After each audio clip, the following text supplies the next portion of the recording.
तो guys start लेते हैं। अब हम अपनी अगली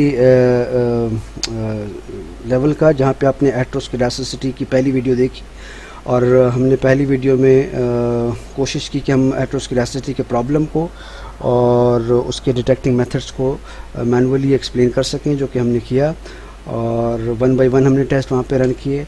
अब हम ये है कि हम एक डाटा को उठाएंगे दोबारा और हम मुख्तलिफ़ और किस्म के जो डिटेक्शन मेथड्स हैं जो कि SPSS के थ्रू आप कर सकते हैं, उनकी तरफ जाएंगे और अपने प्रीवियस जो डिटेक्टिंग मेथड्स हैं उनको भी हम थोड़ा सा यहाँ पे कंफर्म करेंगे अलॉन्ग विद द सोल्यूशन कि अगर आपके पास हेटरोस्क्लेरोसिटी आपके डाटा में, आपके रेजिडुअल्स में है तो उसका सोल्यूशन क्या होगा। इसके लिए हमें एक डाटा चाहिए और वो डाटा हमारे पास मौजूद है।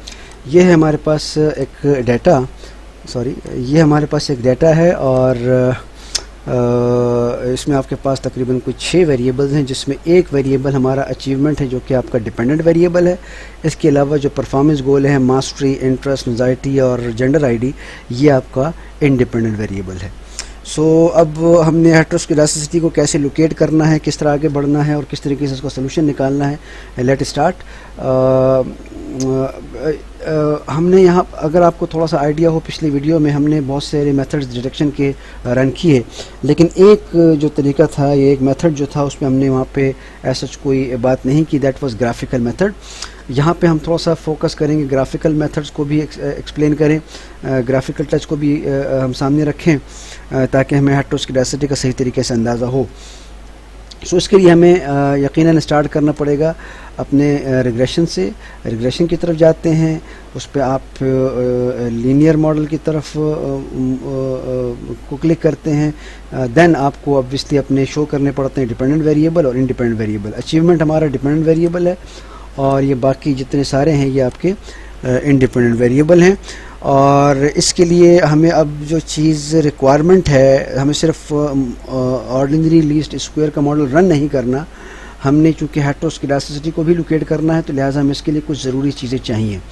मैं दोबारा से आपके सामने यहाँ पे सेव क्लिक कर रहा हूँ और यहाँ पे आपके पास देखेंगे कि आपके पास बहुत सारी चीज़ें कैलकुलेट हो सकती हैं, जिसमें हमें जो रिक्वायरमेंट है वो है प्रेडिक्टेड वैल्यूज़ और रेजिडुअल्स। अच्छा, जो आप नॉर्मली मॉडल रन करते हैं जिसमें आप y = b0 + b1 x + u, और फिर जब आप b0 और b1 की वैल्यू कैलकुलेट कर लेते हैं और फिर आप उसमें x की वैल्यू पुटअप करके y कैप निकाल लेते हो, अगर आपको आइडिया हो, आप लोगों ने मैनुअल किया है ये।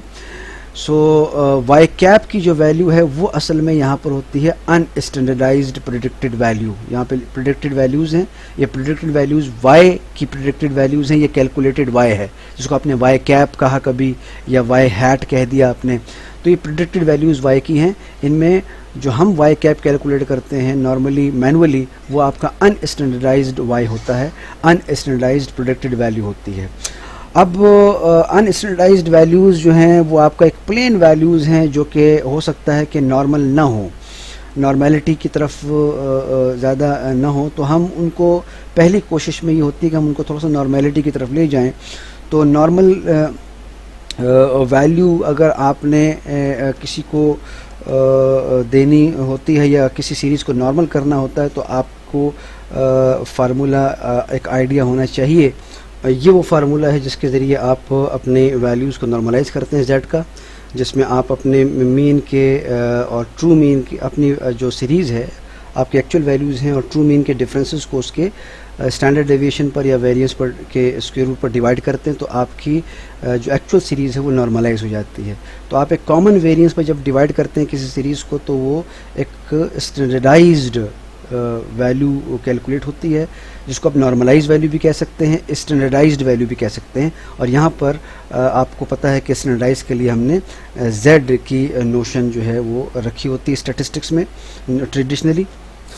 ये स्टैंडर्डाइज्ड फिर प्रेडिक्टेड वैल्यूज़, ये वही z वैल्यूज़ होंगी आपकी हर y कैप के लिए। इसको भी हम क्लिक कर लेते हैं।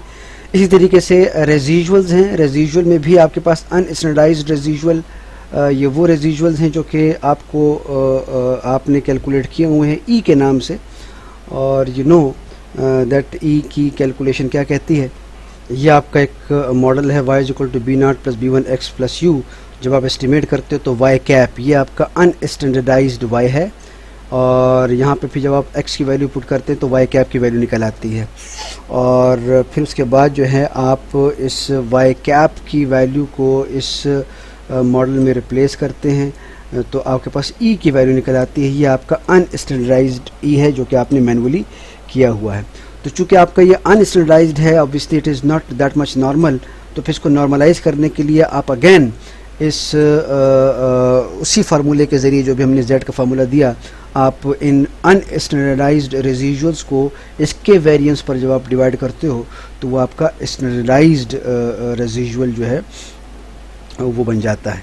सो यहाँ पर वही अनस्टैंडर्डाइज्ड रेजिजुअल हैं जिसको मैंने ई कहा, और अगर मैं उस ई के कॉलम को उसके वेरिएंस पर डिवाइड कर दूँ कॉमन वेरिएंस पर, तो फिर हम स्टैंडर्डाइज्ड रेजिजुअल्स कैलकुलेट कर रहे होते हैं।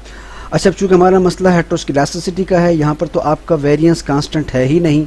अगर है मतलब अगर आपका हेटेरोस्केडास्टिसिटी कन्फर्म हो जाती है तो वहाँ पे तो आपका कॉमन स्टैंडर्डाइज्ड कॉमन वेरिएंस नहीं है।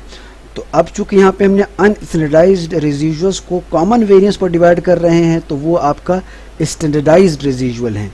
लेकिन हेटेरोस्केडास्टिसिटी की सूरत में अगर आपका वेरिएंस कॉमन नहीं है तो वो वेरिएबल जो वेरिएंस है जब हम उसको डिवाइड करेंगे इस ई की वैल्यूज़ पर तो फिर हमें मिलेगा स्टैंडर्डाइज्ड रेजिजुअल। तो ये 5 चीज़ें ऐसी हैं जिनको हमें इस वक्त कैलकुलेट करना है, जो कि हमें चाहिए। और अगर आपको इसकी डेफिनेशन लेनी है तो इसके लिए मैं आपको एक नोट दिखाता हूँ, वो आप पास करके इस नोट को पढ़ भी सकते हैं और इसमें अपनी जो कॉन्सेप्ट्स हैं वो क्लियर कर सकते हैं। ये वो नोट जहाँ पे आपको प्रेडिक्टेड वैल्यूज़, रेजिजुअल और रेजिजुअल में स्टैंडर्डाइज्ड, अनस्टैंडर्डाइज्ड और इसके अलावा एक दो और भी हैं, वेटेड और डिलीटेड, जो कि इस वक्त हमारे पास ज़रूरत नहीं है उसकी। सो ये सारी कैलकुलेशन आप यहाँ पे इस पेज को पॉज करके आप पढ़ भी सकते हैं और इस पे अपने कॉन्सेप्ट को क्लियर भी कर सकते हैं। सो यहाँ पे मैं अब ये 5 चीज़ें कैलकुलेटेड हमें चाहिए, वो हम यहाँ पे हमने इसको चेक कर दिया है। इसको हम कंटिन्यू करेंगे, और चूँकि अब हमें ग्राफिक टेस्ट चाहिए होता है तो हम प्लॉट्स को भी क्लिक करेंगे, और प्लॉट्स में वो पूछ रहा है कि आपको वाई एक्सिस में और एक्स एक्सिस पे क्या कौन से स्केल आपको चाहिए। ऑब्वियसली हमें जिस चीज़ का ग्राफ चाहिए होता है वो हम वाई एक्सिस पर रखते हैं, और जिसके बेसिस पर चाहिए होता है वो हम एक्स एक्सिस पर रखते हैं। यहाँ पर हमारे पास जो आपके स्टूडेंटाइज्ड रेजिजुअल्स हैं, स्टूडेंटाइज्ड, उसको हम रखेंगे y पर। चूँकि हम ये देख रहे हैं कि हम ये फ़र्ज़ कर रहे हैं, हम ये अस्यूम कर रहे हैं कि हेटेरोस्केडास्टिसिटी है। तो जब हेटेरोस्केडास्टिसिटी है तो आपका वेरिएंस कॉमन नहीं है, ई का वेरिएंस कॉमन नहीं है, कांस्टेंट नहीं है, तो फिर आप स्टैंडर्डाइज्ड रेजिजुअल्स के बजाय स्टूडेंटाइज्ड रेजिजुअल्स को आप वाई एक्सिस पर रखते हैं, और इसको फिर आप चेक करते हैं अगेंस्ट आपकी standardized predicted values, standardize Y cap but normalize, उसको यहाँ पर रखते हैं। ये ज़रूरी है। और साथ में अगर हम इसकी इन तीनों को भी चेक कर दें, हिस्टोग्राम भी देख लेंगे, नॉर्मल प्रोबेबिलिटी प्लॉट भी हो जाएगा, और पार्शियल प्लॉट्स भी कैलकुलेट हो जाएंगे। अब हम यहाँ पे इसको कंटिन्यू करते हैं और इसको ओके करते हैं। सो हमारे पास अब यहाँ पे एक मुकम्मल एक पिक्चर्स वाज़ेह हो जाएगी अबाउट आर रिक्वायर्ड स्टफ़ जो कि हमें चाहिए, जिसमें आपके पास रिग्रेशन है। अब रिग्रेशन में आप देख सकते हैं कि रिग्रेशन में R².4 है, मॉडल आपका ओवरऑल सिग्निफिकेंट है, और कोएफिशिएंट्स आपकी सारी डिटेल मौजूद है, सिग्निफिकेंस लेवल भी हैं। दो कि एक तरीके से आपको एक कंप्लीट मॉडल दिखाई दे रहा है, लेकिन हमारा इशू ये है कि हमने इसमें लोकेट करना है हेटेरोस्केडास्टिसिटी, और इसके लिए हम थोड़ा सा और वेट करेंगे अपने ग्राफ का। और आप यहाँ पे देख रहे हैं कि एक हिस्टोग्राम एक तरीके से डेवलप हुआ है, जहाँ पे आपकी फ्रीक्वेंसी जो है, आपकी डिपेंडेंट वेरिएबल जो है, उसकी जो एक तरीके से स्टैंडर्डाइज्ड वैल्यूज़ हैं, नॉर्मलाइज्ड वैल्यूज़, उसको हमने रिग्रेस किया है अगेंस्ट रिग्रेशन इस स्टैंडर्डाइज्ड रेजिजुअल के अगेंस्ट। सो ये आपको एक तरीके से नॉर्मेलिटी का भी चेक दे रहा है। अगर इस ग्राफ को अगर आप थोड़ा सा देखते हैं कि आपके नॉर्मेलिटी की तरफ ज़्यादा है, अच्छा है, हमें यहाँ पर दिखाई दे रहा है कि residuals are near to normal. और इसके अलावा यहाँ पे अगर हम आएँ तो ये हैं वो आपके कि जहाँ पे आपके रिग्रेश हमने किया है, स्टैंडर्डाइज्ड प्रेडिक्टेड वैल्यूज़ को और यहाँ पे आपकी वही रिग्रेशन स्टैंडर्डाइज्ड रेजिजुअल्स हैं जो कि हमने प्लॉट की हैं, जो हमारा असल प्लॉटिंग मकसद था कि आपके स्टैंडर्डाइज्ड रेजिजुअल आपकी स्टैंडर्डाइज्ड प्रेडिक्टेड वैल्यूज़ के अगेंस्ट ग्राफ बनाएं। और यहाँ पे आप देख रहे हैं कि यहाँ पे जो डिस्ट्रीब्यूशन है ये अब आपको एक थोड़ा सा एक विजुअल सेंस होनी चाहिए कि क्या आप इसको असेस कर सकते हैं कि do we have a sign of और any glimpse of heteroscedasticity. So अगर हम इसको देखें तो ये एक ऑब्जर्वेशन है जो कि थोड़ा सा हटकर है। अगर आपकी ऑब्जर्वेशन थोड़ा सा हटकर हो तो उसको हम आउटलायर्स में काउंट करते हैं। अदरवाइज़ देखा जाए तो ये 2 और -2 की रेंज में सारी वैल्यूज़ आ रही हैं, लेकिन एक वैल्यू जो है वो थोड़ी सी हटकर है। तो यहाँ पे आप थोड़ा सा एक शक कर सकते हैं आप एक तरीके से हेट्रोस्केडास्टिसिटी के होने का। और दूसरा ये कि आप देखिएगा बीच में आपकी ज़रा लोडिंग जो है रेजिजुअल्स की ज़्यादा हैं, जबकि ऑनवर्ड आपकी लोडिंग रेजिजुअल्स की उस तरह डीप नहीं है। तो ये भी एक तरीके से थोड़ा सा हमें शक की तरफ ले जाता है। और आपका जो ज़ीरो मीन है, इस ज़ीरो मीन को अगर आप देखें तो ज़ीरो मीन के दोनों तरफ एक तरीके से रेजिजुअल्स की डिस्टर्बेंस है, जो कि डिस्ट्रीब्यूशन है, जो कि एक अच्छा साइन भी है, लेकिन कुछ इश्यूज़ हैं, कुछ सवालात हैं जिनको हमें समझना बड़ा ज़रूरी है। Still the question of heteroscedasticity remains there. अब यहाँ पे अगर हम देखें तो अब यहाँ पे वही अचीवमेंट वेरिएबल है, डिपेंडेंट वेरिएबल अचीवमेंट। अब उसने बजाय इसके के अचीवमेंट की प्रेडिक्टेड वैल्यूज़ को के अगेंस्ट ग्राफ बनाए, उसने अचीवमेंट का जो कि डिपेंडेंट वेरिएबल है उसने एक जो इंडिपेंडेंट वेरिएबल है परफॉर्मेंस गोल उसके अगेंस्ट ग्राफ बनाया है। और इस तरीके से उसने तमाम इंडिपेंडेंट वेरिएबल के लिए अलग अलग ग्राफ बनाए हैं।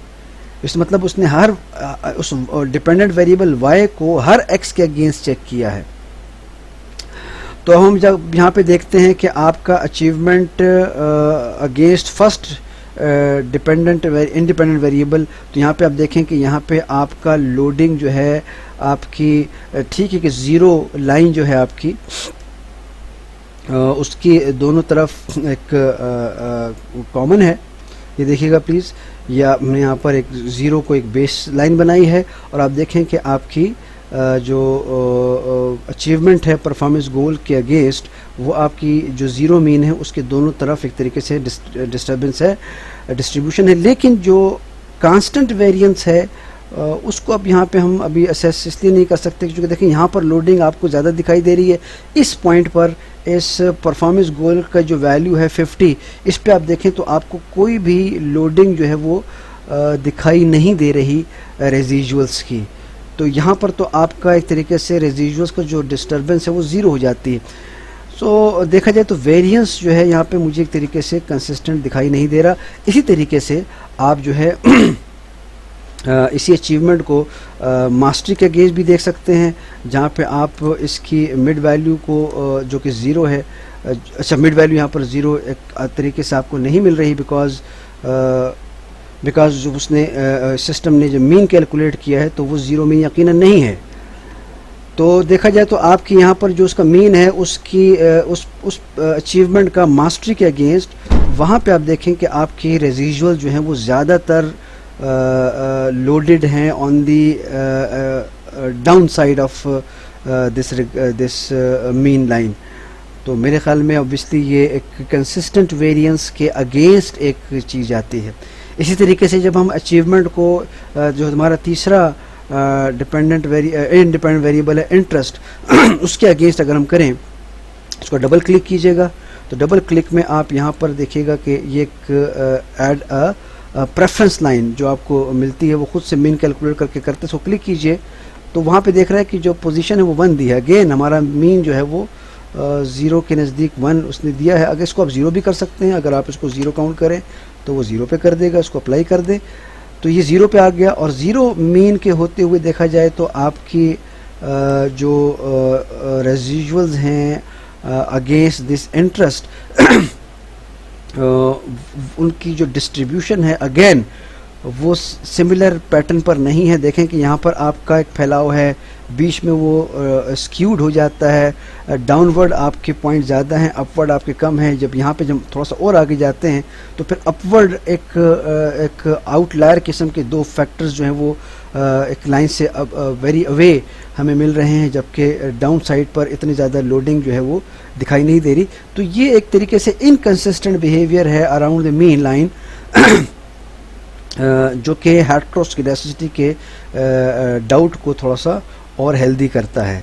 इसी तरीके से जब हम अगले दो की तरफ जाते हैं, अगेन आप डबल क्लिक करें, तो डबल क्लिक करेंगे तो यहाँ पे अगेन आप इसको रेफरेंस लाइन दे दीजिए। रेफरेंस लाइन पे अगेन आप इसको ज़ीरो मीन काउंट करें, और ज़ीरो मीन की बुनियाद पर आप देखें कि यहाँ पे अगेन एक हैवी लोडिंग अपर साइड पर दिखाई दे रही है, और लो हैवी तो नहीं कह सकते लेकिन अवे स्क्यूड जिसे कहा जाता है कि आपकी लोडिंग ज़्यादा डिस्टेंस पर अपर साइड पर है, जो कि तकरीबन 3.5 को टच कर रही है, जबकि डाउनवर्ड जो है वो आपका एक्सट्रीम जो पॉइंट है वो 2 की तरफ जा रहा है। तो इसका मतलब है कि आपका यहाँ पर जो वेरी अगेन जो रेजिजुअल है अगेंस्ट एंजाइटी, वो एक तरीके से कंसिस्टेंट वेरिएंस शो अप नहीं कर रहा। सिमिलरली अगर हम आखिरी वेरिएबल पे जाएं जो कि बहुत ज़्यादा डिस्टर्बिंग दिखाई दे रहा है, इसको भी डबल क्लिक करें, रेफरेंस लाइन पे क्लिक कीजिए, और इसका भी आप ज़ीरो मीन अगर आप यहाँ पे ले लें तो ज़्यादा बेहतर है। सो क्लोज कर देते हैं। अब ये देखिएगा ज़ीरो मीन, लेकिन अब यहाँ पे तो एक बड़ा एक सिंपल सा एक यूँ समझ लीजिए कि साइन है कि लोडिंग आपकी शुरू में है, आखिर में है, लेकिन बीच में कोई लोडिंग ही नहीं है। या यूँ समझ लीजिए कि शुरू में वेरिएंस मौजूद है, आखिर में भी वेरिएंस है, लेकिन बीच में वेरिएंस ऑफ रेजिजुअल ज़ीरो है। तो वेरिएंस कंसिस्टेंट नहीं है यहाँ पर भी, वो विजिबल ही है।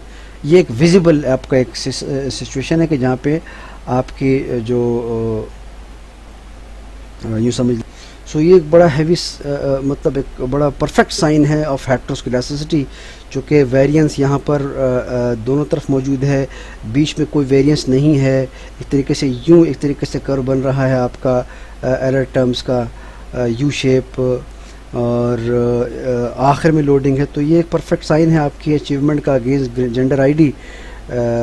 तो हमें यहाँ पे साइन जो है ग्राफिकली थोड़ा से मिल रहे हैं अबाउट देयर मीन्स।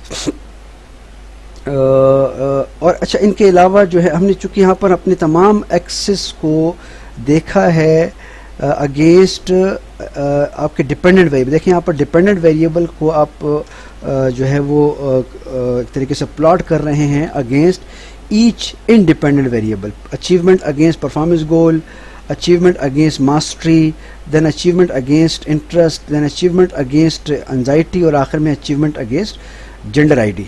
हम यहाँ पर थोड़ा से और ग्राफ को भी टच कर सकते हैं। अगर हम थोड़ा सा इसको मज़ीद इन डेप्थ जाएँ, हम यहाँ पे थोड़ा सा ग्राफ की तरफ जाएंगे। ग्राफ की तरफ लेगेसी डायलॉग्स, और लेगेसी डायलॉग्स में आपका स्कैटर्ड डॉट्स जो प्लॉट होता है, हमने यहाँ पर उसको क्लिक किया।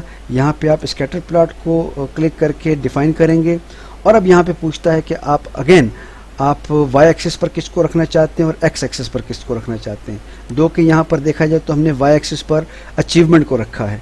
तो अब हम ऐसा करते हैं कि वाई एक्सिस पर अचीवमेंट की बजाय हम इसकी अब की बार हम स्टैंडर्डाइज्ड रेजिजुअल को हम वाई एक्सिस पर डाल रहे हैं, बजाय इसके कि आपके जो डिपेंडेंट वेरिएबल है अचीवमेंट, उसकी बजाय हम एक नॉर्मलाइज्ड और स्टैंडर्डाइज में इसलिए डाल रहा हूँ बिकॉज हम समझ रहे हैं कि यहाँ पर हेटेरोस्क्लेरोसिटी है अगर, तो यकीनन फिर आपका वेरिएंस कॉमन नहीं होगा। तो दैट्स वाई मैं स्टैंडर्डाइज्ड रेजिजुअल्स को मैं यहाँ पर प्लॉट कर रहा हूँ एक्सिस पर। अब आप 1 बाय 1 करके परफॉर्मेंस गोल डाल के भी चेक कर सकते हैं कि वहाँ पे क्या रिज़ल्ट आ रहा है। आप देखें कि अब यहाँ पर आपका स्टैंडर्डाइज्ड रेजिजुअल परफॉर्मेंस गोल के अगेंस्ट जो दे रहा है डिस्ट्रीब्यूशन ऑफ रेजिजुअल, और अगेन अगर मैं यहाँ पर उसकी रेफरेंस लाइन को ज़ीरो में काउंट करूँ, बिकॉज ज़ीरो इसलिए क्योंकि हम अस्यूम करते हैं कि आपके रेजिजुअल्स का जो मीन है वो ज़ीरो होगा। सो दैट्स वाई मैं इसको अप्लाई कर रहा हूँ। और आप देखिएगा कि यहाँ पर अगेन जो डिस्ट्रीब्यूशन है आपके एरर टर्म्स की, वो बीच में एक तरीके से लोडिंग का एक ज़्यादा है, लेफ़्ट एंड राइट शुरू में आपकी यहाँ पर लोडिंग इतनी बैलेंस नहीं है और आखिर में तो बिल्कुल भी बैलेंस नहीं है। आपकी ऑब्जर्वेशन अबव जो है वो ज़्यादा स्कैटर्ड हैं as compared to the downward. तो यहाँ पर अगेन आपको स्टैंडर्डाइज्ड रेजिजुअल अगेंस्ट परफॉर्मेंस जो है वो एक हेटेरोस्क्लेरोटिक सिचुएशन जो है वो शो कर रहा है। सिमिलरली अगर हम दोबारा से हम इस ग्राफ पर जाएं, लिगेसी डायलॉग और लिगेसी डायलॉग में आप स्कैटर प्लॉट और स्कैटर प्लॉट में अगेन स्कैटर को डिफाइन करें, तो अब यहाँ पे आप बारी बारी अपने वेरिएबल्स जो हैं अचीवमेंट, मास्टरी, इंटरेस्ट और एंजाइटी और जेंडर आईडी, सॉरी अचीवमेंट तो आपका डिपेंडेंट वेरिएबल है, इसके अलावा मास्टरी, इंटरेस्ट, एंजाइटी और जेंडर आईडी इनको यहाँ पे आप प्ले अप कर सकते हैं। मैं यहाँ पर बाकी जितने वेरिएबल हैं उनको प्ले करके मैं आपको उनका ग्राफ एक ही गो में आपके सामने रखता हूँ। सो मैंने यहाँ पर आपके सामने अब यहाँ पे जिस तरह मैंने भी स्टैंडर्डाइज्ड रेजिजुअल को परफॉर्मेंस गोल के अगेंस्ट दिखाया, मैंने यहाँ पे बाकी को भी ग्राफ कर लिया। स्टैंडर्डाइज्ड रेजिजुअल अगेंस्ट मास्टरी, अगर आप इसको भी डबल क्लिक करके रेफरेंस लाइन अगर आप 0 मीन देते हैं, सो इसको आप 0 मीन कर लीजिए, अप्लाई कीजिए एंड क्लोज इट। तो आप देखिएगा कि अगेन यहाँ पर जो एक तरीके से डिस्ट्रीब्यूशन है आपकी रेजिजुअल्स की लेफ़्ट एंड राइट, वो through out the line balance नहीं है। यहाँ पर थोड़ा सा एक तरीके से आपको दोनों तरफ दिखाई दे रहा है, लेकिन एक आउटलायर की वजह से ये डिस्ट्रीब्यूशन थोड़ी सी अवे चली जाती है। बीच में अगर आप इस वैल्यूज़ पर आएँ तो यहाँ पर आपकी लोडिंग कम है, जबकि उसकी अगेंस्ट कंट्री जो आपकी नेक्स्ट साइड है उस पर आपकी लोडिंग मौजूद है। अगर हम थोड़ा सा और आगे जाते हैं तो फिर वो लोडिंग डाउनवर्ड ज़्यादा है और आपकी अपवर्ड कम है। तो again this is the sign of heteroscedasticity. Similarly आप इनको भी इसी तरीके से रेफरेंस लाइन 0 पे आप चेक कर सकते हैं, अप्लाई कीजिए, ओके कीजिए। और यहाँ पर भी अगर आप देखें तो इंटरेस्ट के अगेंस्ट जो स्टैंडर्डाइज्ड रेजिजुअल्स का जो प्लॉट है वो बैलेंस्ड नहीं है। सो माय डियर, अब बाकी की प्रैक्टिस आप खुद कर सकते हैं, इसको आप जाके देख लीजिए कि जेंडर आईडी चूँकि हमें पता है कि आपके पास जेंडर आईडी डमी वेरिएबल है, तो वहाँ पे या तो आपका 0 पे लोड करेगा या फिर 1 पे लोड करेगा, तो वो एक तरीके से ज़्यादा हमें नहीं पिक्चर क्लियर होती। लेकिन हम देख सकते हैं कि यहाँ पर आपका ये लोडिंग अगर हम 0 को रेफरेंस बेस लाइन बनाएं अगेन और अप्लाई करके इसको हम क्लोज करते हैं, तो आप देखेंगे कि 0 लेवल पर आपका जो डमी वेरिएबल है वो एक वैल्यू जो है वो आपकी वे चली जाती है आपकी अपर साइड पर, जबकि आप डिस्ट्रीब्यूशन दोनों तरफ की यहाँ पर देख रहे हैं 0 पर, लेकिन वो distribution on the other side 1 पर डिस्ट्रीब्यूशन इज समवट डिफरेंट। वो थोड़ी सी बैलेंस दिखाई दे रही है, लेकिन यहाँ पर बैलेंस नहीं है, तो मतलब आपका एक वेरिएंस जो है around the mean line is not homoscedastic. तो गाइज ये आपका एक तरीके से ग्राफिकल असेसमेंट है आपकी हेटेरोस्क्लेरोसिटी को चेक करने की। अच्छा, अब हमने यहाँ पर 2 तरह के हमने देखा कि आपने पहले फेज़ में अपने डिपेंडेंट वेरिएबल को, बल्कि 3 हमने फेजेस देखे ग्राफ के। अगर आप देखें कि हमने स्टार्ट में डिपेंडेंट वेरिएबल को जो है वो यहाँ पर स्टैंडर्डाइज्ड रेजिजुअल को प्लॉट किया, स्टैंडर्डाइज्ड प्रेडिक्टेड वैल्यूज़, यहाँ से भी हम हेटेरोस्क्लेरोसिटी को असेस कर सकते हैं।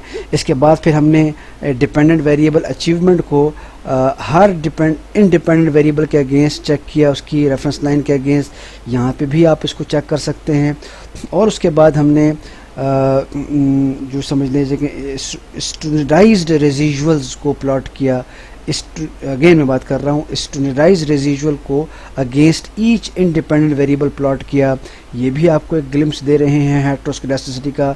और इस तरीके से आप, एक और तरीका है कि आप अपने जो अनस्टैंडर्डाइज्ड रेजिजुअल्स के स्क्वायर्स को, उसको भी आप ईच इंडिपेंडेंट वेरिएबल के अगेंस्ट प्लॉट करके उसका एक इफ़ेक्ट जो है वो असेस कर सकते हैं। अब हम यहाँ पर वही कैलकुलेट करने जा रहे हैं। यहाँ पे आप रेजिजुअल्स 1 जो है आपका ये अनस्टैंडर्डाइज्ड रेजिजुअल है, हम यहाँ पे इसका स्क्वायर लेंगे। हम यहाँ पे कंप्यूट वेरिएबल कर रहे हैं और हम यहाँ पे रेजिजुअल स्क्वायर की बात करें, इसको आप वो कहते हैं ई स्क्वायर। तो रेजिजुअल स्क्वायर को जब हम यहाँ पे सॉरी मैं इसको थोड़ा सा इस तरीके से काउंट करूँगा, रेजिजुअल स्क्वायर्स हमने नाम दिया और यहाँ पे आप अनस्टैंडर्डाइज्ड रेजिजुअल्स का स्क्वायर ले रहे हैं। ठीक, मैं इसको इसी के साथ मल्टीप्लाई करता हूँ। ये अनस्टैंडर्डाइज्ड रेजिजुअल्स का स्क्वायर आपका रेजिजुअल स्क्वायर हो जाएगा। That's okay. आपके पास एक नया कॉलम बन गया, दैट इज़ रेजिजुअल स्क्वायर। अब आपने ये करना है कि आपने इस रेजिजुअल स्क्वायर्स जो आपका कॉलम बना है इसको आप against each and every independent variable जो है उसको ये प्लॉट कर सकते हैं। तरीक़ाकार वही है कि आप ग्राफ में जाएं, लेगेसी डायलॉग्स में जाएं, लेगेसी डायलॉग्स में स्कैटर्ड प्लॉट पे जाएं। स्कैटर्ड प्लॉट में आप डिफ़ाइन करें कौन सा प्लॉट, सिंपल स्कैटर्ड। और अब की बार यहाँ पर मैं वाई एक्सिस पर रेजिजुअल स्क्वायर ले रहा हूँ और परफॉर्मेंस गोल से स्टार्ट करते हैं। पहला आपका इंडिपेंडेंट वेरिएबल और देन प्लेट ओके। सो आप देखिएगा कि ये अब चूँकि आपको पता है कि रेजिजुअल स्क्वायर्स जो हैं वो ऑब्वियसली वो ज़ीरो से नेगेटिव नहीं होते। अब चूँकि नेगेटिव नहीं होते तो रेफरेंस लाइन ज़ीरो नहीं बन सकती। लेकिन यहाँ पे हमने ये देखना होता है कि आपका जो ये डिस्ट्रीब्यूशन है एरर टर्म्स की के स्क्वायर की अगेंस्ट दिस परफॉर्मेंस गोल, ये throughout the from the start to end ये बैलेंस्ड है कि नहीं, जो कि हमें दिखाई दे रहा है कि बैलेंस नहीं है। आप देखेंगे यहाँ पर लोडिंग इतनी नहीं है, बीच में लोडिंग है, आखिर में लोडिंग इतनी नहीं है और बिल्कुल आखिर में तो एक आपका आउटलायर जो है वो बिल्कुल अवे चला जाता है। तो it means that is the sign of suspected heteroscedasticity. Similarly आप इसी ग्राफ को दोबारा जाएं और इसी ग्राफ में आपने सिर्फ और सिर्फ इंडिपेंडेंट वेरिएबल को बारी बारी देखना है। मैं अब आपके सामने अगेन वन गो में तमाम इंडिपेंडेंट वेरिएबल के ग्राफ शो कर देता हूँ। सिर्फ यहाँ पे आपने परफॉर्मेंस गोल की बजाय अब बारी बारी आपने तमाम इंडिपेंडेंट वेरिएबल्स को रखना है। जी गाइस, जिस तरह की हमने रेजिजुअल स्क्वायर्स को परफॉर्मेंस के अगेंस्ट देखा, हमने यहाँ पे रेजिजुअल स्क्वायर्स का प्लॉट बनाया है मास्टरी के अगेंस्ट। अगेन देखिएगा कि अब की बार आपकी डिस्ट्रीब्यूशन थोड़ी सी बेहतर तो मैं नहीं कह सकता, लेकिन पहले से बेहतर है। मतलब उस ग्राफ में परफॉर्मेंस गोल में जो कि लोडिंग सिर्फ इधर बीच में हो रही है, बाकी through out the way loading बराबर नहीं है। यहाँ पे थोड़ा सा स्कैटर्ड अच्छा, लेकिन एक आउटलायर ने प्रॉब्लम बनाई है जो कि आपका बार बार हमें सामने आ रहा है। जबकि आखिर में लोडिंग नहीं है, जबकि शुरू में लोडिंग है। तो ये आखिर में लोडिंग का ना होना, शुरू में लोडिंग का इधर होना अगेन हमें बताता है कि इसमें प्रॉब्लम है आपके रेजिजुअल्स के कंसिस्टेंट होने का। यहाँ पर भी देखिएगा, अगर तो ये आउटलायर ना होता, रेजिजुअल स्क्वायर्स को अगर मैं इंटरेस्ट के अगेंस्ट देख रहा हूँ और अगर ये आउटलायर ना होता तो मैं कह सकता कि आपकी रेफरेंस लाइन अगर 4 होती, लेट्स से अगर मैं इसमें काउंट करूँ रेफरेंस लाइन को और 4 कर लेता हूँ, तो यहाँ पे देखिएगा मैं 4 कर रहा हूँ, इसको ओके करें। अब देखिएगा प्लीज़, अगर ये रेफरेंस लाइन 4 होती तो फिर हम देखते कि एक थोड़ा सा बेहतर जो है वो एक बैलेंस किस्म का हमें वो प्लॉटिंग मिल रही है। लेकिन एक आउटलायर ने यहाँ पर भी प्रॉब्लम क्रिएट किया। एनीवे, हम थोड़ा सा और आगे चलते हैं। अगेन यहाँ पर वही चीज़ दिखाई दे रही है आपके रेजिजुअल स्क्वायर्स को एंग्जाइटी के अगेंस्ट। अगेन अगर मैं रेफरेंस लाइन 4 लोकेट करता हूँ इधर, तो इस रेफरेंस लाइन 4 के अराउंड देखा जाए तो अगेन एक डिस्ट्रीब्यूशन कुछ बेहतर बैलेंस, लेकिन अगेन एक आउटलायर के मौजूदगी ने इसको भी थोड़ा सा हमें मशकूक बना दिया है। और यह आखिरी आपका residual square as the gender ID against. तो आप देखिएगा कि यहाँ पे ज़्यादा लोडिंग 3 से नीचे की है, जबकि यहाँ पर आपकी 4 से ऊपर तक की लोडिंग और एक आउटलायर अगेन वही आउटलायर में बार बार परेशान कर रहा है, जो हमें हेटेरोस्किडास्टिसिटी का एक तरीके से ग्लिम्स दे रहा है। So guys, this was the actual graphic visuals of heteroscedasticity.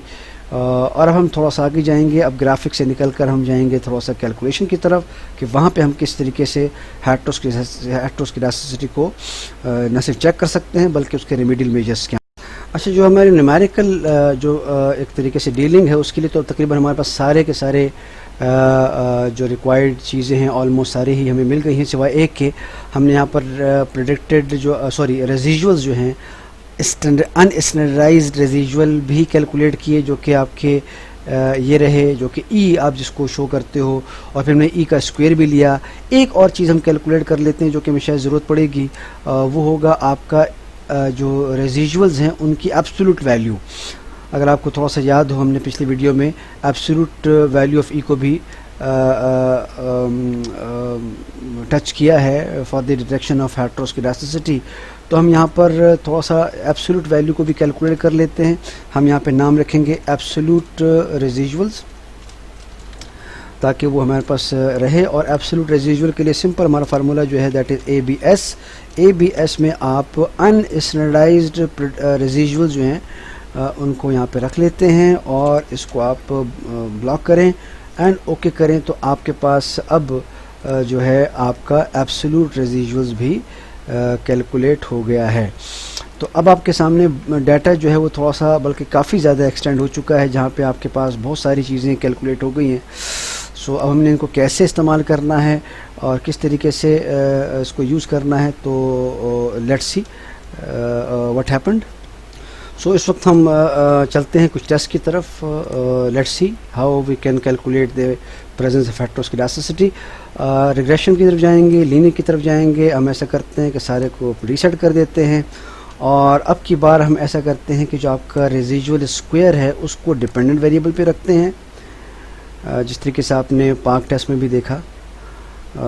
और अगेंस्ट उसको चेक करते हैं आपके अनस्टैंडर्डाइज्ड जो प्रेडिक्टेड वैल्यूज़ हैं वाई कैप, ऐसे भी चेक कर सकते हैं, और आप हर एक्स के अगेंस्ट भी चेक कर सकते हैं। It's up to you, because Park test जो है वो हमें, पार्क टेस्ट और ग्लेशियर टेस्ट हमें बड़ी वैरायटी देता है टेस्ट की। और पार्क टेस्ट और ग्लेशियर टेस्ट क्या है वो आप पिछली वीडियो में देख चुके हैं। तो यहाँ पे मैं रिग्रेस कर रहा हूँ डिपेंडेंट वेरिएबल में रेजिजुअल स्क्वायर्स, और अगेंस्ट इसके मैं चेक कर रहा हूँ किस पे रिग्रेस कर रहा हूँ, आपकी प्रेडिक्टेड वैल्यूज़ जो हैं वाई की वाई कैप पर। और जस्ट मेक इट ओके, और ओके करने से आप देख रहे हैं कि आपका आर स्क्वायर 0 है, इसको छोड़ दीजिए। आपका मॉडल जो है वो आपका टोटली इनसिग्निफिकेंट है। ये एक हमारा अच्छी साइन है।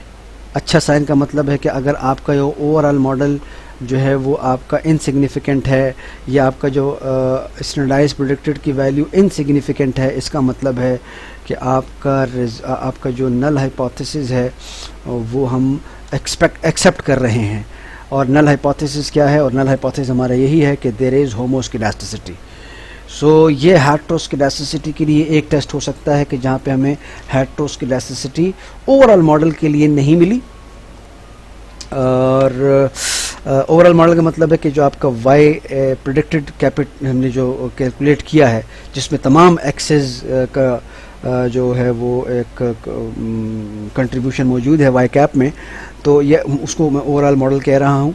तो यहाँ पर हमें एक तरीके से इसका कोई एविडेंस नहीं मिला कि आपकी रेजिजुअल स्क्वायर्स जो हैं वो हमने जब रिग्रेस किया वाई कैप पर, तो वो वैल्यू आपकी यहाँ पर इनसिग्निफिकेंट है, जो कि एक अच्छा साइन है आपका। ये अगर आपका जो सिग्निफिकेंस वैल्यू है 0.898, ये बता रहा है कि आपका नल हाइपोथेसिस एक्सेप्टेड। और नल हाइपोथेसिस क्या है कि there is homoscedasticity against the alternate कि देयर इज़ हेटेरोस्किडास्टिसिटी, तो हम उसको एक्सेप्ट कर रहे हैं। अच्छा, यही टेस्ट मैं दोबारा से एक रिपीट कर सकता हूँ, लेकिन अब की बार मैं यहाँ पर अनस्टैंडर्डाइज्ड प्रेडिक्टेड वैल्यूज़ की बजाय मेरे जो इंडिपेंडेंट वेरिएबल हैं वो मैं सारे उसके अगेंस्ट चेक कर सकता हूँ। रेजिजुअल स्क्वायर्स जो है आपका एक डिपेंडेंट वेरिएबल है, और मैंने इसको रिग्रेस किया है तमाम एक्सिस पर, and just I am making it okay. और उसमें हम यहाँ पर देखते हैं कि आपका यहाँ पे जो एनोवा है अगेन जो है वो आपका 0.32 आ रहा है। तो आप देखिएगा कि पिछले मॉडल में 0.898 था, और यहाँ पर 0.302 था। ये फ़र्क सिर्फ इसलिए है, दोनों सिचुएशन में रिजल्ट एक ही है कि there is no sign of heteroscedasticity, लेकिन फ़र्क सिर्फ डिग्री ऑफ फ्रीडम का है। यहाँ पर डिग्री ऑफ फ्रीडम, चूँकि हमारा इंडिपेंडेंट वेरिएबल 1 था तो वहाँ पे हमारा डिग्री ऑफ फ्रीडम 1 है, जबकि यहाँ पर हमारे पास डिग्री ऑफ फ्रीडम 5 हैं। तो सिर्फ फ़र्क जो है वो डिग्री ऑफ फ्रीडम का होता है, अदरवाइज़ रिज़ल्ट जो है हमारे पास तकरीबन सेम आ रहा है।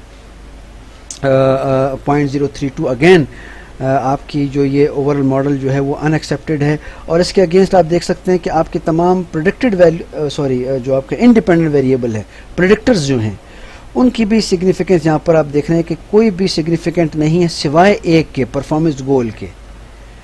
तो अगर सिग्निफिकेंट नहीं है तो उसका मतलब है कि तमाम वेरिएबल जो हैं ये हेटेरोस्केडास्टिसिटी क्रिएट नहीं कर रहे हैं। हाँ, एक पे में हमें शक हो सकता है कि आपका परफॉर्मेंस गोल जो है वो आपका हेटेरोस्केडास्टिसिटी शायद क्रिएट कर रहा है। तो इसको हम एक शक के दायरे में ले सकते हैं, लेकिन हम इसको थोड़ा सा मज़ीद क्रॉस चेक करेंगे, देखते हैं, थोड़ा सा और आगे चलते हैं कि ये सिचुएशन कहाँ तक जाती है। नाउ हम एनालाइज पे जाएंगे और एनालाइज पे अब की बार हम रिग्रेशन की बजाय जनरलाइज लीनियर मॉडल, देखिए जनरल लीनियर मॉडल और जनरल लीनियर मॉडल में यूनिवेरिएट को मैं क्लिक कर रहा हूँ। और अब ये मुझसे दोबारा से एक तरीके से रिक्वायर कर रहा है डिपेंडेंट वेरिएबल और मुख्तलिफ किस्म के वेरिएबल। अच्छा, तो अब जहाँ सवाल ये उठता है कि अगर आपके डाटा में या आपके एनालिसिस में हेटेरोस्केडास्टिसिटी कंफर्म हो जाए तो क्या करेंगे। तो उसके लिए बड़ा सिंपल सा एक फार्मूला है for having a weighted least square model. बजाय इसके कि आप ऑर्डिनरी लीस्ट स्क्वायर पे जाए, आप वेटेड लीस्ट स्क्वायर को फॉलो करते हैं। इसके लिए एक कोई 3 फोल्ड स्टेप है, एक मेथड है। इसके लिए आपको एक वेट डिटरमिन करना पड़ेगा, और वो वेट कैसे डिटरमिन करना पड़ेगा वो मैं आपके सामने भी रख देता हूँ। अब ये हमारा ओरिजिनल डाटा है जिस पर अभी हमने सारे जो प्रैक्टिस की है। पहला स्टेप ये है कि आपको एक नॉर्मल से जो एक बेसिक रिग्रेशन है वो रन करना पड़ेगा, और इसमें आपका डिपेंडेंट वेरिएबल अचीवमेंट है और इसके अलावा बाकी सारे वेरिएबल आपके इंडिपेंडेंट वेरिएबल हैं। यहाँ पे आपको काम ये करना है कि आपने रेजिजुअल्स एस्टिमेट करने हैं अनस्टैंडर्डाइज्ड। ये वही ई फैक्टर है जो कि हम बार बार बात करते रहे हैं। तो ये एरर टर्म्स जो हैं जब आप इसको एस्टिमेट करेंगे अनस्टैंडर्डाइज्ड रेजिजुअल्स, तो इनको आप क्लिक कर दीजिए एंड कंटिन्यू एंड ओके। तो यहाँ पे आपके पास बेसिक मॉडल रन हो गया। ये रहा बेसिक मॉडल। हम ऐसा करते हैं कि इस बेसिक मॉडल का जो कोफिशिएंट की जो टेबल है इसको हम थोड़ा सा फॉर रेफरेंस रख लेते हैं, ताकि हम इसके रिज़ल्ट्स को और बाद में आने वाले जो वेटेड लीस्ट स्क्वायर के जो रिज़ल्ट्स हैं उसको हम ज़रा कंपेयर कर सकें। हम इसको कॉपी करके कहीं रख लेते हैं। ये हमने यहाँ पर इसको सेव कर लिया ताकि हम इसको बाद में अपनी जो वेटेड लीस्ट स्क्वायर की जो एस्टिमेट्स हैं उनके साथ कंपेयर कर सके। अब हम हम यहाँ पे जो अब दूसरे लेवल पे जो हम जाएंगे तो अब हमने यहाँ पे ये करना है कि हमने ये जो रेजिजुअल अनस्टैंडर्डाइज निकाले हैं इनकी एब्सोल्यूट वैल्यू लेनी है। एब्सोल्यूट वैल्यू को हम यहाँ पे कंप्यूट करते हैं और यहाँ पे हम उसका नाम देंगे ABS एब्सोल्यूट रेजिजुअल्स RES। मैंने यहाँ पर उसको नाम दिया एब्सोल्यूट रेजिजुअल्स का, और थ्रू फार्मूला ABS का हम यहाँ पे इन पैरेंथेसिस हम एब्सोल्यूट वैल्यू जो अनस्टैंडर्डाइज्ड रेजिजुअल्स हैं उनको यहाँ पे हम ले लेते हैं and just we make it okay. तो यहाँ पे आप देखिएगा कि इन आपके सामने एब्सोल्यूट रेजिजुअल्स कैलकुलेट हो गए हैं। तीसरे स्टेप पे आपने एक दफ़ा फिर रिग्रेशन रन करनी है। पहले हम बेसिक मॉडल को रिग्रेस कर चुके हैं और अब की बार जो आप रिग्रेशन रन करेंगे उसमें आप डिपेंडेंट वेरिएबल की जगह वो जो आपके एब्सोल्यूट रेजिजुअल्स आपने भी एस्टिमेट किए हैं उनको आप डिपेंडेंट रखें, बाकी आपके इंडिपेंडेंट वेरिएबल सारे वही रहने चाहिए। और अब की बार आपको यहाँ पर अनस्टैंडर्डाइज्ड रेजिजुअल्स नहीं, आपको अनस्टैंडर्डाइज्ड प्रेडिक्टेड वैल्यूज़ चाहिए जो कि y कैप है। तो मतलब आपको एब्सोल्यूट रेजिजुअल मॉडल का वाई कैप आपने यहाँ पे कैलकुलेट करना है। वाई कैप कह सकते हैं, वाई हैट कह लें, या अनस्टैंडर्डाइज्ड प्रेडिक्टेड वैल्यूज़ कह लें। इनको ओके कर दीजिए एंड ये रहा आपके पास इसके रिजल्ट्स। अच्छा, इसके कोफिशिएंट्स के रिजल्ट्स हमने यहाँ पे कंटिन्यू या इसको एक्सप्रेस नहीं करना, हमारा काम फ़िलहाल एक वेट डिटरमिन करना है। उसके लिए हमने सेकंड लेवल पर एक ये रिग्रेशन रन किया है। हमारा मकसद ये है कि we should get this predicted values.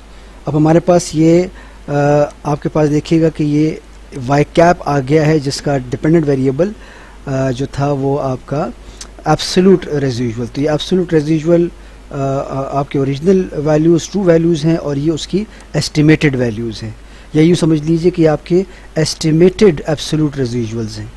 ठीक, तो अब ये जो एस्टिमेटेड एब्सोल्यूट रेजिजुअल्स हैं थ्रू मॉडल, अब हम ऐसा करेंगे कि हम इसका इन्वर्स, इसके स्क्वायर का इन्वर्स लेंगे और उसको हम कहेंगे वेट। तो हम यहाँ पे एक नया वेरिएबल फाइनली, जिसके लिए हम सभी काम कर रहे हैं, हम कंप्यूट करते हैं और उसको हम नाम दे देते हैं वेट का। और फार्मूला जो मैंने आपको बताया कि आपने उसका इन्वर्स लेना है। इन्वर्स का मतलब है कि 1 डिवाइडेड बाई आपने इसमें लेना है स्क्वायर्ड ऑफ अनस्टैंडर्डाइज्ड प्रेडिक्टेड वैल्यूज़। ठीक है, तो लिहाजा यहाँ पे मैं इसका एक तरीके से मैं स्क्वायर ले रहा हूँ। सो जब हमने इसका स्क्वायर लिया है और इसका इन्वर्स लिया है तो आपके पास एक वेट डिटरमिन हो गया होगा। आप जब मॉडल में जाएंगे तो देखिएगा कि कॉलम डिटरमिन हो गया वेट। तो ये वेट किसका है? ये वेट आपकी एब्सोल्यूट वैल्यू जो हमने रिग्रेस की है आपके इंडिपेंडेंट फैक्टर पर, तो एब्सोल्यूट वैल्यू की एस्टिमेटेड वैल्यूज़ आ गई, जिसको वाई कैप कहते हैं, उसका स्क्वायर और फिर उसका इन्वर्स। तो ये आपके पास हमारे पास आ गया वेट। अब हमारे पास वेट आ गया है तो हम अब जाएंगे अपना आखिरी जो बेसिक मॉडल है उसमें थोड़ा सा चेंज करेंगे, और उसमें चेंज करने के लिए हमारे पास वेट आ चुका है। डिपेंडेंट वेरिएबल में अब दोबारा अपना जो बेसिक इंडिपेंडेंट वेरिएबल है वो रखेंगे, और अब की बार आपने जो वेट डिटरमिन किया था उसको आपने इधर WLS वेट में शो करना है। अब यहाँ पर यह है कि इस वेट की बुनियाद पर आपके जो स्टैंडर्ड एरर हैं वो सारे एक तरीके से एडजस्ट हो जाएंगे, और वो जो प्रॉब्लम है हेटेरोस्केडास्टिसिटी का वो फिर यहाँ पर आपको एक तरीके से रिजॉल्व हो जाता है। तो मैं इसको ओके कर देता हूँ। ये मैंने ओके किया और अब आपके पास ये रहा मॉडल, और इस मॉडल में ये कोफिशिएंट्स हैं। इन कोफिशिएंट्स को ज़रा कंपेयर कर लेते हैं आपके जो हमारा जो मेन मॉडल के जो कोफिशिएंट्स थे उनके साथ। ये देखिएगा प्लीज़, आपके अब सामने दोनों किस्म के रिज़ल्ट्स हैं। ये ओरिजिनल हमारा मॉडल है जहाँ पे आपके पास predicted value achievement dependent variable achievement था। ये आपके पास इंडिपेंडेंट वेरिएबल थे, लेकिन यहाँ पे हमें एक हेटेरोस्केडास्टिसिटी का एक शुबा था। हमें परफॉर्मेंस गोल जो था वो हेटेरोस्केडास्टिसिटी हमें दे रहा था, और इसकी मौजूदगी में आप ये देखिएगा कि आपका एक ये वाला वेरिएबल जो है पहला परफॉर्मेंस गोल ये सिग्निफिकेंट है, दूसरा भी सिग्निफिकेंट आ रहा है, तीसरा भी सिग्निफिकेंट आ रहा है, और ये आखिरी जो है आपका ये भी सिग्निफिकेंट है।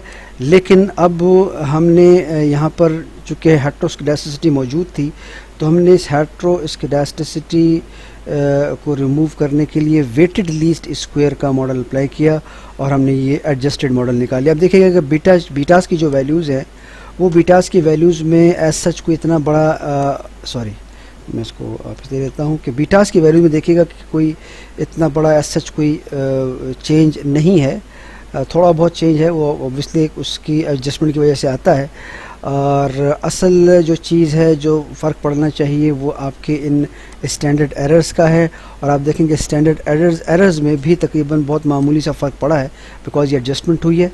और ये जो एडजस्टेड स्टैंडर्ड एरर है इनकी वजह से फिर आपका ये जो टी वैल्यूज़ हैं ये एक तरीके से रीजनरेट होती हैं, और उसकी बुनियाद पर फिर आप जाके यहाँ पर डिसीजन लेते हैं। दो कि यहाँ पर डिसीजन वही है, तकरीबन उसी तरह का डिसीजन है, क्योंकि ज़्यादा फ़र्क नहीं पड़ा आपके मॉडल में। यहाँ पे आप देखिएगा कि यहाँ पे आपका जो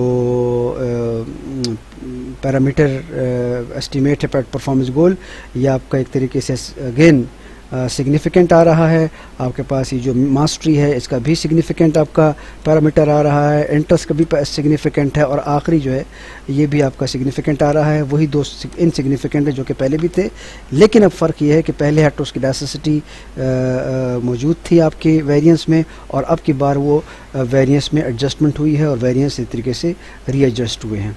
सो यहाँ पे आप देखिएगा कि ये जो वेटेड लीस्ट स्क्वायर रिग्रेशन है, ये हमने वेट किया है, एक वेटेड है बाय वेट, और वो वेट हमने आपके सामने भी कैलकुलेट करके दिया। सो अब आप बजाय इसके कि अगर आपके मॉडल में हेटेरोस्केडासिटी थी तो आप इन कोएफिशिएंट्स को इग्नोर करते हुए इन कोएफिशिएंट को अपने एनालिसिस में रखें, जो कि ज़्यादा रिलायबल और ज़्यादा एक तरीके से काबिल इस्तेमाल है। So guys, that was actually the process of regression if you have a problem of heteroskedasticity. So thank you very much. इसमें उसके मुतालिक अगर कोई सवाल है तो आप मुझसे यकीनन